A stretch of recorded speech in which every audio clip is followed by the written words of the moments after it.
వైకుంఠ ఏకాదశి కోసం వాడపల్లి దేవస్థానం అయితే చాలా బాగా ముస్తాబు చేశారండి. అసలు ఈ పూలతో అలంకరించిన వెంకన్న బాబుని చూడ్డానికైతే 2 కళ్ళు సరిపోవట్లేదు. అంత బావున్నారు. ఇదైతే ఎలా ఉందో చూసి మీరే చెప్పాలండి. ఆ శేషపాన్పు మీద విష్ణుమూర్తి, లక్ష్మీదేవితో ఎలా ఉన్నారు అని. అసలు ఇదైతే ఇంకా బావుందండి. మొత్తం గులాబీలు, చామంతులు, బంతి పువ్వులతో అయితే చేశారు దీన్ని.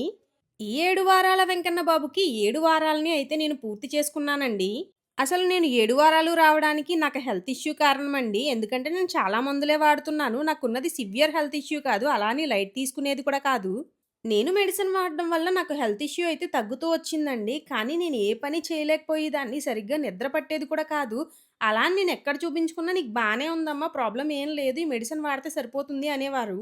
నేను చాలా యాక్టివ్‌గా ఉంటానండి. నేను పుట్టినప్పటి నుంచి ఇప్పటి వరకు ఇంత అనీజీగా అయితే ఎప్పుడూ లేను. నాకే అర్థం కాలేదు నా పరిస్థితి. అసలు ఉంటానా? పోతానా? అనే సిట్యుయేషన్ కూడా వచ్చేసాను నేను. ఎందుకనిపించిందో, ఎలా అనిపించిందో నాకైతే 7 వారాలు రావాలనిపించిందండి. మొదటి వారం వచ్చినప్పుడే వెంకన్న బాబుకి దండం పెట్టుకున్నాను. నాకు ఓపిక ఉంటేనే రెండో వారం వస్తాను. అలా ఓపికిస్తూ ఉంటేనే 7 వారాలు పూర్తి చేస్తానని. నమ్ముతారో లేదో నాకైతే తెలీదండి. నిజంగానే నా హెల్త్ అయితే ఇప్పుడు చాలా బావుంది.